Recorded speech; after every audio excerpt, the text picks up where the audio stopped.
Our buddy Charles Barkley is with us now as we continue at Twin Peaks and Buckhead. Charles is not in Atlanta. He bailed out for the game. Oh, man, I don't like coming here when he's not here. Yeah, we want to go to Cuckoo tonight. Well, hey, listen, I didn't want to see that beat down, so I decided to come home and play some golf. But I don't want to see that beat down. Yeah. It's coming, isn't it, Charles? It's going to happen, isn't it? 34-17 Bulldogs. Oh, Chuck. Charles. Chuck, I think I've got a little credit with you. I'm willing to play Alabama plus 6.5. Here we go again. Oh, Oh, man. hey, easy. Yes, sir. You can have Bama in 6.5. I'll take it for 1,000. We good? Yeah. You think I'm gonna get nervous over $1,000? Oh, I got something to pull for tomorrow. I think that means Chuck won on the golf course earlier today already or something. Listen, Georgia's been the best team in the country by far all year. Not just now, by far. What they've done this year is incredible. And I think they're gonna finish off the journey tomorrow. Go back to the Iron Bowl last week, man. The Auburn Tigers, nobody was expecting them to play a close game either, and they poured their hearts out. They probably let a victory get away from them in that game, Charles. What did you think of your team? Yeah, I thought we gagged it away. I was proud of the kids for giving everything they had, but we're not into sentimental victories. They gave me everything they had, but it wasn't good enough. They deserve to win that game. But let's be realistic. You're not going to win. You shouldn't win a game where you only scored 10 points. The defense played – I can't even remember when I've ever seen the Auburn defense play that well. I mean, that was beautiful. I mean, that was one of the best performances I've ever seen by an Auburn defense. But hey, listen, give the Tide credit. They kept banging.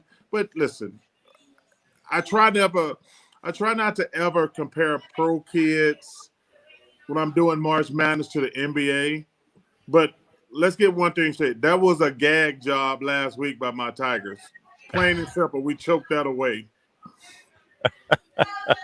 Charles Barkley is with us as we continue from Twin Peaks and Buckhead. Don't forget, part of our coverage presented by Craneworks' newest partnership, WasteWorks. WasteWorks offers residential and commercial dumpster rentals in the Birmingham area. Get that cleanup done right with WasteWorks, wasteworksusa.com. That's wasteworksusa.com for more information. As a competitor, though, Charles, and a guy that has been in the arena such as yourself, watching Bryce Young do that with the odds completely stacked against him in that hostile environment had to bring out the competitor in you and say, man, I got to tip my hat to that guy. No question. You got to give Alabama credit for winning the game. But listen, sometimes you have to say that was just a gag job. I mean, listen, you give him credit. You give him credit because they won the game. But there's not any way, shape, or form they should have won that game. Auburn just I love my Tigers. I'm gonna support them no matter what. But they clearly choked that game away. I mean, give Bryce Young credit, but come on, man.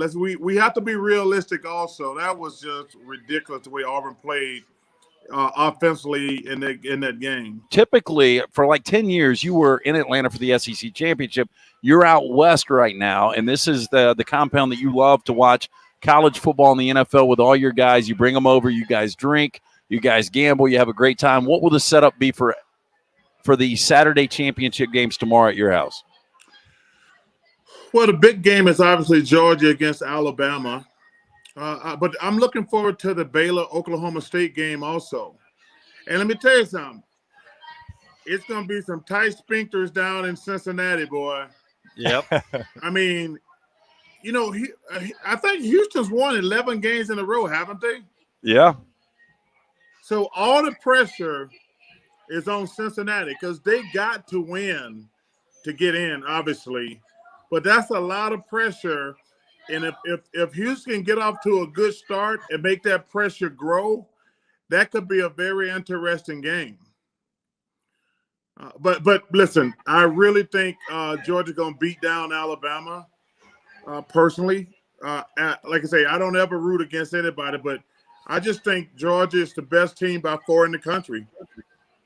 Hey, right here in Atlanta tomorrow, Sunday, Tom Brady plays the Falcons. I know you've spent time with Tom on the golf course. How much fun is he having in Tampa now?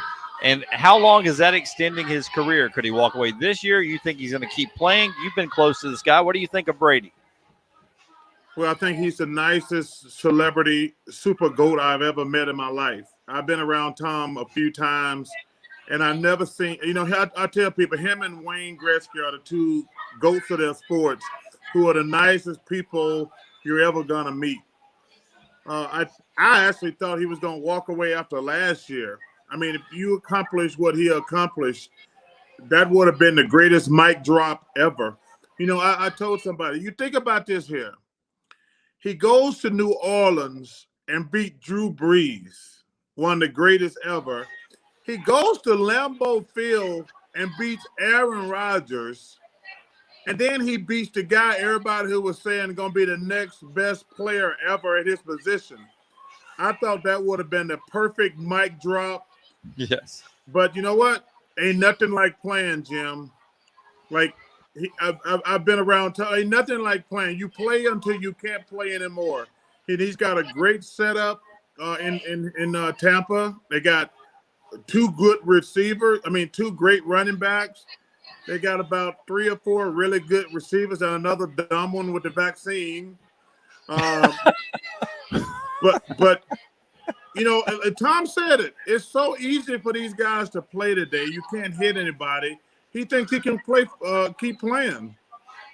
Hey, Chuck, the quarterback that won this SEC championship game last year, Mac Jones, is now got it rolling in New England. Will Mac Jones be the first ever rookie quarterback to get to a Super Bowl? Hey, did we have a little argument on the air like 3 months ago, me and you? About Mac Jones? Yes. I don't know. I think we had an argument between Mac Jones and Tua. Uh-oh. No, that might have been Brown. Brown's a big Tua guy. I'm a Dolphins fan, but listen, Mac Jones has outplayed Tua right now. Now, Tua. Not even well, close. that was my Okay. and listen, nothing against Tua. I says, man, I like Mac Jones, and he's going to the right situation. He's got the greatest coach ever. He's got arguably the greatest offensive caller in the history of sports in Josh Daniels. I knew he was going to be successful. So it's amazing to watch.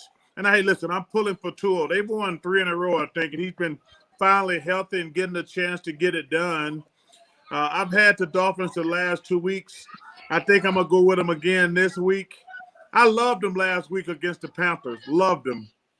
Yeah. But I tell you what, I would not touch that damn Buffalo New England game with a 10-foot pole.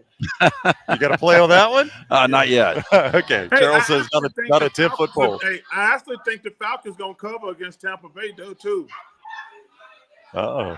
Falcons going to cover against Tampa Bay, Dunaway. No. You need to go home. Dunaway's thinking about staying. I'm going to that game, Chuck. Yeah. Oh, I hope not. I got money on the Bucks, and I'm spending money to watch. Hey, it'll be a bad day. When are we going to see you again, Chuck? We hadn't seen you in forever. One of the reasons I couldn't be there this weekend, I'm on my way to Florida to play in Ernie Els' golf tournament for autism. So that's the reason I'm really not there. Ernie Els he built a hospital down in Florida because he has an autistic kid. So I'm heading down there to play in his golf tournament the next couple days. It's a really, I can't wait to do that. But I'm going to try to get to Birmingham and hang out with you brothers. Hey, listen. If y'all had told me about Twin Peaks before I got on that jet, I might have made a stop by there. Well, hey, can we show Chuck the scene right now? Can he see right it? There you go. There you go. Here's what's going on. Of course, it's Frodo. There we go. We got some dancing going on, Chuck. Well, I'm not mad at that. First of all, I can't wait to get to this chicken joint in you say Alabaster? Yeah, Champy's Chicken down there in Alabaster. You can't beat it, man. It's got to be new, correct? It is. It's new, and Champy's. They got these Mississippi Delta recipe tamales that are unbelievable. Unbelievable. Hey, listen, you don't have to. Yeah, don't take much to impress a fat guy. I want chicken and tamales. I'm in. All right, here's what we're going to do. When you're back in Birmingham, you come see our new studio. You still haven't been up to the new studio. We'll make sure Champy's caters that day, and you can try it. How about that? Well, what are we going to have for alcohol? We need some red money and some I got a ton of Red Mont vodka there. There's Red Mont vodka and almost anything else you can imagine. I can promise you this guy over here, that was one of the first things he did was stock the bar. Charles, we've got Bud Light's our title sponsor. We've got a kegerator in studio with 2 taps, 2 different kegs. I'm not mad at that. But, if you're going to be – hey, if you're going to be big time, you got to get them to give you one for the house. Yes. Yes. Oh, he'll work that. Trust me. Yes. I know this guy. He'll have that happening. Oh, so he's the white Kenny Smith, huh? That's exactly what we call him. Hey, Donaway, Kenny Smith thinks we should get – he says that anything that sponsors the show, we officially sponsored it, and we should get a cut of it. And I said, Kenny, that's the stupidest thing I've ever heard. They're paying us, and they're using the sponsors to pay us. The sponsors does not have to give us free product. But Kenny is a typical New Yorker, guys. He wants everything free. Everything free. Yeah, but I mean, how much Bud Light does Bud Light make? Surely they can throw a couple extra kegs for you, right? And all the other sponsors too, man. I'm with Kenny on that one, and I'm from Alabaster. Hey, listen, I tell you what, I'll give y'all some Red Mont and some Vulcan, but hey, I'll drink plenty of Bud Light and I'll eat plenty of fried chicken. Okay, all right. It's a date. We're gonna set the date when you're back in town. We look forward. So be honest with me, guys. Don't give me no fake BS on the show. What's the score of the game? I think it's Georgia 20-17. Georgia wins 20-17. I think it's Georgia 28-13. Buckle up. 24-23 Alabama. Wow. Hey, you know what? Donaway, I think you're gonna be right. I think Georgia's gonna win by at least 2 touchdowns, probably 17 points. And this is their time right now. It is 41 years, Charles. I mean, if you and I could go back to 1980, because that's the last time Georgia had won a national championship in 41 years. If you and I could go back to 1980, would you do it? Because you've had so many great things happen. Hey, I don't ever want to go back and be poor again. Hell no. I don't go back to 1980. No. Hey, by the way, 85 to now, we're good. I don't want to go back to being poor. All right. You take 85. Oh, my gosh. You take 85. I would take 85, and you think I'm good friends with you now. If I'd have known in 85, if I'd have known you, I'd have been on you like a leech, man. I'd been like Charles Barkley's driver my whole life. Hey, I tell you what, guys. I want to say something about Auburn while we're on. We didn't have a great year. I'm a Brian Harsin fan. I think we have to be realistic. We only had one bad game this year, and that was the Georgia game. So I think I want to tell all my Auburn people, listen, to be patient. Give Brian a chance. But if you sit back and look at our season, with the exception of the Georgia game, we were in every game in the fourth quarter. And to me, that's progress. In my opinion, but I want people to be patient down there and think about it from a realistic standpoint. With the exception of Georgia, we had a chance to win every single game this year. Even though, and listen, 6-6 is not good enough. But we got a new coach. We have already made some changes on the coaching staff, but let's try to be a little patient. That's well said, Charles. Thank you, buddy. It's always fun talking with you. Thanks for spending some time with us tonight.